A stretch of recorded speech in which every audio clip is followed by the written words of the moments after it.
እኔ ባገባሁ በ6 ወሬ ከባለቤቴ ጋር ተጣላን። ፍቺ ጠየቅኩት፣ እሱም እሺ አለ። እሺ ሲል ግን ለወርቅ መግዣ የሰጠሁሽን ገንዘብ ከመለሽ እፈታሻለሁ፣ የቤት ክራይም አይመለከተኝም። በዚህ ከተስማማሽ እትዮ ደዊ እፈታሻለሁ አለኝ። ተስማማሁ። ከዛም ደወልኩና ፈታኝ። በማግስቱ ረጃዕቱ አለ። ብሩን ገና አልሰጠሁትም እና ኒካሑ እንዴት ይታያል ቢያብራሩልኝ የሚል ጥያቄ ነው። ይሄ በተደጋጋሚ የሚነሳ ጥያቄ ነው። በስፋት በተደጋጋሚ መልሶችም ተሰጥተውበታል። ባል ሚስቱን ከፈታ በኋላ መመለስ የሚችለው መስፈርቶች ሲሟሉ ነው። ፍቺው ካላለቀ ነው።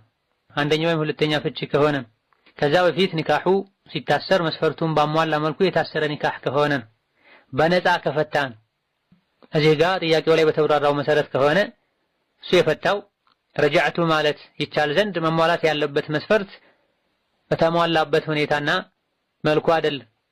እምፈታሽ ለወርቅ መግዣ የሰጠሁሽን ገንዘብ ከመለሽ ነው ብሏል። የቤት ክራይ አይመለከተኝም ብሏል። ጥቅምን አስቀርቷል፣ ከሷ ተጠቅሟል። ስለዚህ የተኛውም ከሴት ልጅ 1 ብር እንኳ ቢሆን ይሄን ከተውሽልኝ ይሄን ከሰጠሽኝ ብሎ ሸርጥ አድርጎ የፈታ ወንድ መልሻለሁ ማለት አይችልም። በዚህ አይነቱ መስፈርት ተስማምቶ ፈታው ካለበት ሰዓት ጀምሮ እሷን ረጃዕት ብሎ የመመለሱ እድል በሩ ይዘጋበታል።